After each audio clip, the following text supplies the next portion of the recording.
Hey everyone, Stefan here. I've just been having kind of a lot of thoughts converge on the topic of authenticity and specifically what it means to be authentic as a gifted individual, in my particular experience as a profoundly gifted INFJ, sort of archetype. Yeah, so I guess the first thought that I've had, or the realization, and this corresponds with like Dabrowski and like Mary Elaine Jacobson, what they say. I have my notes on my phone, just 4 points to keep me on track. The first one is sensitivity as the foundation of the drive to be authentic. And how this has been showing up for me and what I've reflected on it is basically that when you're extremely or profoundly sensitive, or just highly sensitive, however you want to put it, you don't have as much tolerance for dissonance because you sense things on multiple levels. So that could be the difference between, here's some of the ones that bother me. This isn't just a random example. Like you sense the difference between people's words and their motives.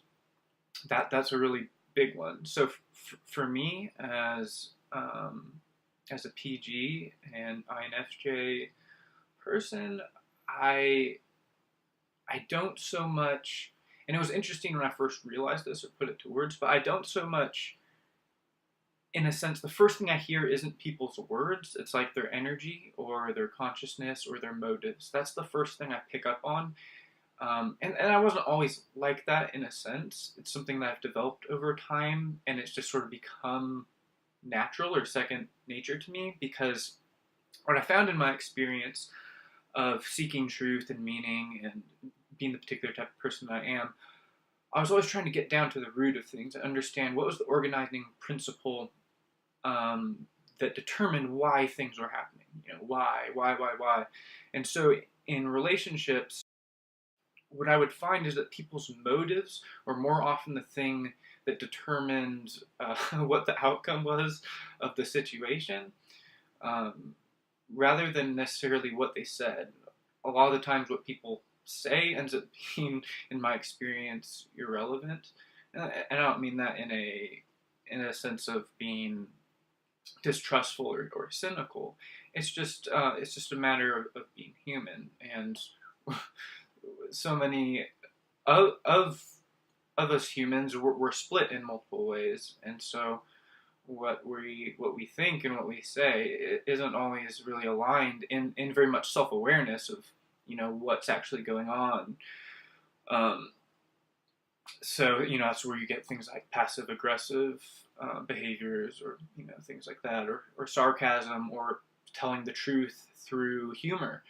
We're trying to veil our deeper motives, because why? Well, it's not generally safe in society to be honest or to be truthful, to be authentic. So all those expressions make sense. So let me get back to sensitivity, though.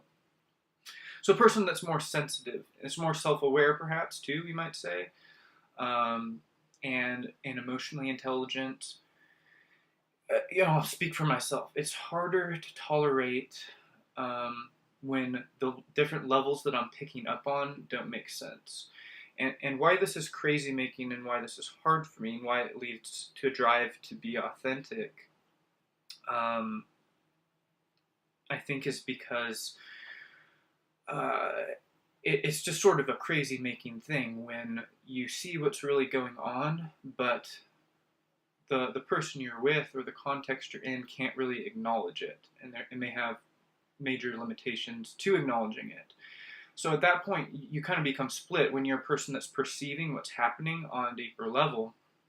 Well, what are your choices? Do you point out what you think is actually going on, that the other person is unaware of, or maybe only vaguely aware of? Or do you just respond to their words? And I've tried so many different strategies. It almost sort of becomes like a game where I'm like, okay, I'm gonna try this strategy this time. I'm gonna actually, you know, I'm actually gonna go full on and tell them, hey, I think I'm actually picking up on this. Does that resonate? Could that possibly be going on? Versus just sort of, and it depends on the context of the relationship, right? Whether there's a sense of safety or trust built into the relationship where you feel like you can actually, or in this case, I could actually be honest and in a sense, call them out if something doesn't seem to be lining up. Um, so yeah, that's the crazy making thing, is like, well, which one do I respond to? Do I respond to the motive and the motive, consciousness, emotional level I'm picking up on, or do I just respond strictly to their words? What's frustrating about when I choose to just respond to the words is that we go around in circles, because what they're actually needing, what's actually motivating them, isn't being addressed, and it can't be addressed because, well, they're not really aware of it, and um, so it gets stuck in all these logic loops and argumentation or debate and intellectual periphery that's just I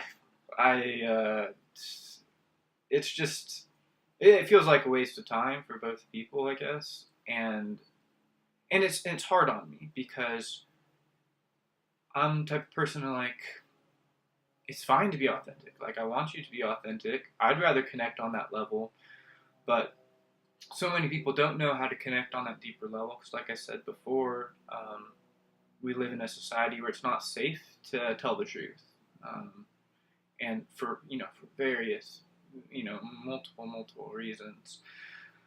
So sensitivity leads to the drive to be authentic, I think, because being a split person operating on two different levels, for myself, if I feel like I have to put on a mask in order to interact in a context, that's severely draining because I just know it's not real, and it requires this splitting between my truth. And I think that's actually a very somatic thing that's true for all people, that our nervous system relaxes when we acknowledge the truth. There's the whole, spiritual dictum that the truth will set you free. And I think that's, well, when you tell the truth, you have nothing to worry about. So your nervous system can relax. That's like lie detectors or muscle testing, applied kinesiology. It all points to the same thing. And I think also a study of trauma therapy and other disciplines will lead you to the same sort of viewpoint. It's not resonant to have to split and live on multiple levels, to be different, to appear to be different, and to act different than you actually are. That's draining, and so for a individual that is extremely sensitive, that's much harder to tolerate. So I think sensitivity as a foundation of giftedness is what also leads the drive to be authentic.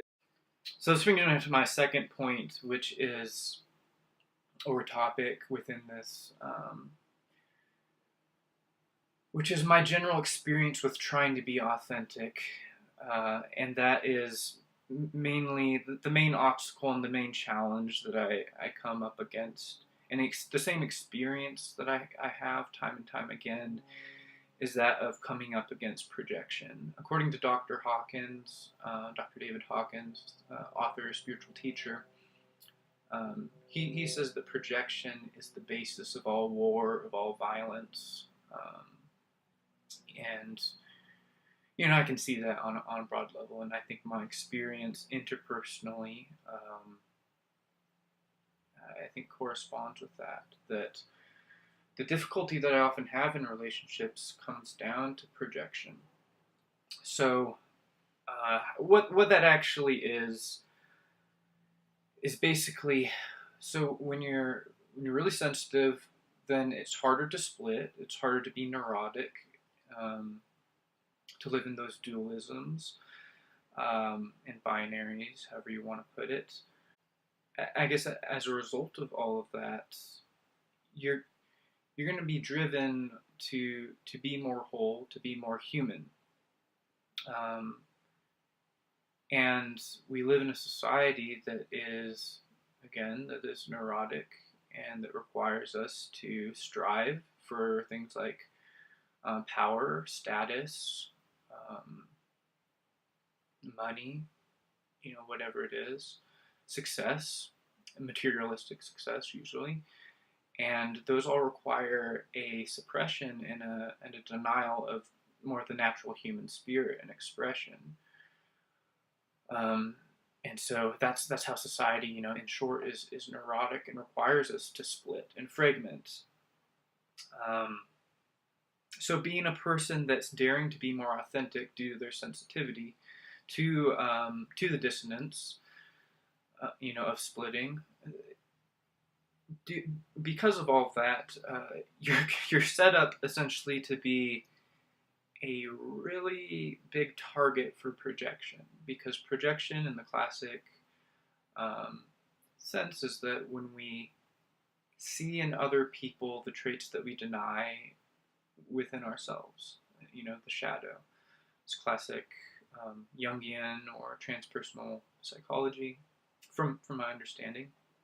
And so when you're more human, you're more sensitive, you're more human, more authentic, you're more whole, then you're a great candidate for other people's projections, because you're inhabiting more of a full spectrum of your humanity.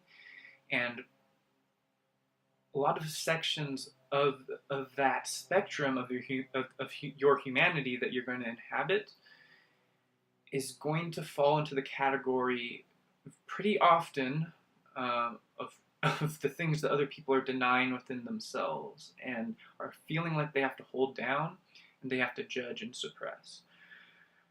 So that's really, I think, one of the most major challenges of being gifted, of being profoundly gifted, of being sensitive, and trying to be authentic in our society. I have also the experience that my authenticity or just my being or presence tends to be unintentionally disruptive. I'm not a person that really has much, I don't really have an agenda often, or anything that I want to force on anyone else.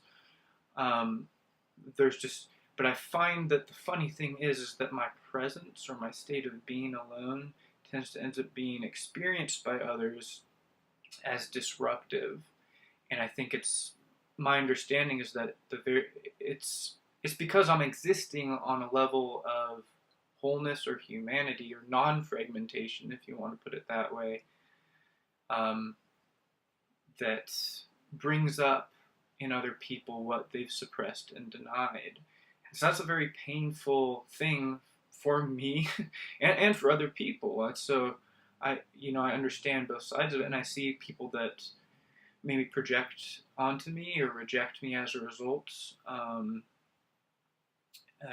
I understand that it's not personal, and I don't always have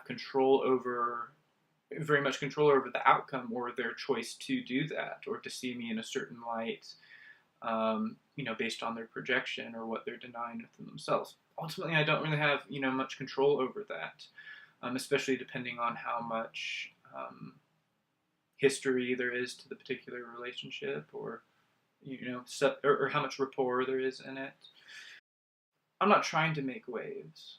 I don't get a kick out of making waves. I truly don't, because I'm a feeler. I'm ethics based. I tend to be community, emotions based, relationship based, and so I don't get a kick out of making waves or pointing out contradictions or challenging people even. But those are all the things that I end up accidentally doing, sort of by nature of daring to inhabit, due to my sensitivity, a more authentic version of being human. So this is I think, going on broader to the subject of authenticity. There's a lot of doublespeak about authenticity in our society, and I wanted to share a section out of this book, The Gifts of Imperfection, by Brene Brown that I thought put this really well. So she says here, here's how the research participants describe the struggle to be authentic. Don't make people feel uncomfortable, but be honest. Don't upset anyone or hurt anyone's feelings, but say what's on your mind. Sound informed and educated, but not like a know-it-all. Don't say anything unpopular or controversial, but have the courage to disagree with the crowd. So I think that just pointed out or put to words beautifully the sort of doublespeak in our society about authenticity. We say, be authentic, be yourself, don't care what other people think. And then when someone actually does that, then we harshly project onto them and judge them and criticize them, dismiss them, make fun of them, whatever it is. I think the reason why that occurs is because deep down we all want to live in more wholeness, in more humanity. We want to be loved exactly as we are. We don't want to have to perform, to strive for power, for status, for money. We don't want to have to strive for those things. We want to be loved as we are, and we just want to exist. We want to be accepted. We want to belong. And you can only really experience those things if you're being authentic, if you're actually being yourself. As I think Brene Brown says this, if not, I'm sure many other people have said it, you can't love a mask. A mask can't receive love, basically that idea. So deep down, we all want to be authentic and be loved for who we are, without any pretense or control. But yet, because of the way, I think I just come back to this, that because of the way we're required to split and be neurotic in society, it doesn't really end up working. And so we're caught between our desire for success, for status, for power, for recognition, and then also our desire for love, for belonging, to just exist, to be as we are, to be loved and accepted, understood as we are, and to be connected there. And so we just kind of have these conflicting desires or values. I think that sort of, to me, explains the doublespeak. I'm not explaining it very succinctly or well, I feel like, but basically we will tell people, be authentic, because secretly we want to be authentic, but we don't really want to be the first ones to do it, right? we want, so that's why we'll say, oh yeah, be authentic, be your true self. But then we have this internal conflict that will project onto people who actually do inhabit their authenticity, and will feel uncomfortable by their authenticity because it's like they're inhabiting a level of truth or their humanity that I don't allow myself to. And so that makes me uncomfortable because it brings up the inner conflict within myself.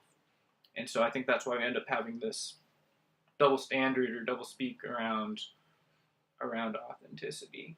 What I've noticed has come up for me in having all these thoughts coalesce has been just the basic fears and obstacles around self-acceptance, and acknowledging the true obstacles in living in modern society.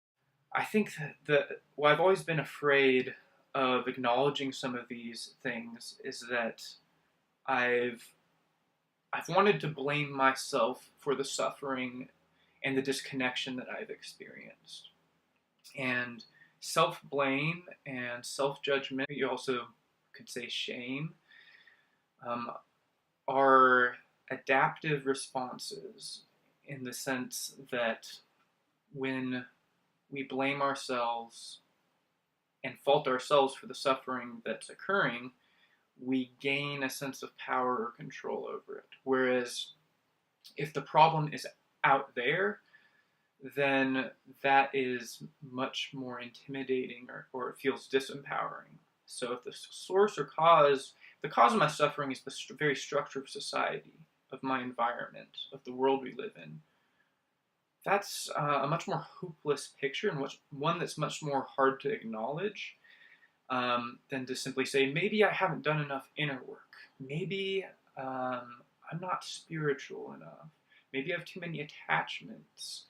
Um, maybe I have too many things I'm avoiding. Maybe I need to meditate more. Maybe I need to try this healing modality. I need to process my trauma. So basically to think that it's your fault, that you're suffering, it's your fault, puts the power in your hands, in a sense. But we also suffer for it because, well, we're blaming ourselves and we're thinking, well, we need to do better and keep working on ourselves more. And so that self-acceptance that we really want to experience is going to end up being evasive. Almost comes to some of these sort of paradoxes where we're striving towards self-acceptance, which is sort of a contradiction. It's comes to that sort of paradox where it's like, well, you can't really do self-acceptance. It's not something you can strive to do. I guess it's more like the absence of, or it's letting go of self-judgment or control, right? And then self-acceptance is what's left, perhaps. So yeah, that's been one of the major fears and obstacles, I think, to acknowledging some of these realizations and the situations. Here's another big one, and this one's still unfolding for me, but there's a fear of inhabiting like a victim mindset or being a misanthrope. So in acknowledging the fundamental difficulties of being authentic in a unhealthy or neurotic society that's based on dominance, power, and extremely left-brained values, and is fragmented and not whole, and not very welcoming to or encouraging to simply being human, and being exactly as we are. I've been afraid that people would see me as being a victim, and it's like, what's the choice? Either you blame yourself or you blame society. I don't know. There's a lot I could unpack there, and I think maybe that's for another time. But trying to see, what is really the cause of disconnection, or what makes authenticity so difficult to inhabit. I guess those are some of the fundamental questions my experiences and my suffering has led me to ask over time. And I'm realizing more and more that it's not, maybe to a certain degree, so this leads me to my final point, which is just sort of a current contemplation. I think once you reach a certain threshold in inner work, or processing your trauma, healing your inner child, however you want to put it, you do enough self-inquiry, self-awareness, meditation, mindful awareness work, and you become integrated or self-realized, or you attain more self-realization. I don't know, however you want to put it. But I think you reach a certain threshold where, and this is the one that I think I've been coming to increasingly lately, that is where all these thoughts are sort of stemming from in my experience, where it becomes you realize that the suffering is still there despite all your inner work, that you still feel this dissonance, and it's hard to live in society and and find true connection, and to be authentic, and to be safe, and to belong, all at the same time. It's very difficult. And you come to realize that that's not actually your fault. It's not because you're not self-realized enough, or you're not enlightened enough, or you haven't done enough trauma therapy or trauma work, or, all those things. You realize that actually these are collective and systemic issues that pertain more so to the level of evolution of our species and our maybe the state of our society. And that's sort of where I've been coming to more so lately. My reflections on this might change, but that's sort of what I've been seeing. That a depth in one's individual journey eventually leads you to this threshold to the collective. And some of the spiritual literature, like Dr. David Hawkins, actually does explain an understanding of the spiritual path that that parallels that, or is just descriptive of the same thing. That eventually you end up coming against collective and even karmic, I think, issues, and so that's sort of when your modalities, they stop working because it's not really your personal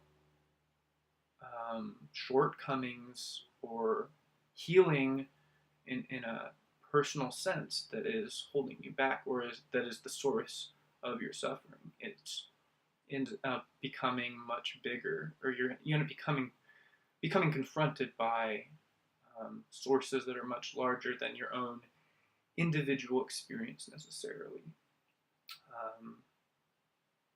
Okay, I think I'll end on that. I hope you guys liked this video, and yeah, let me know what you think. I'd love to hear from all of you. All right, bye-bye.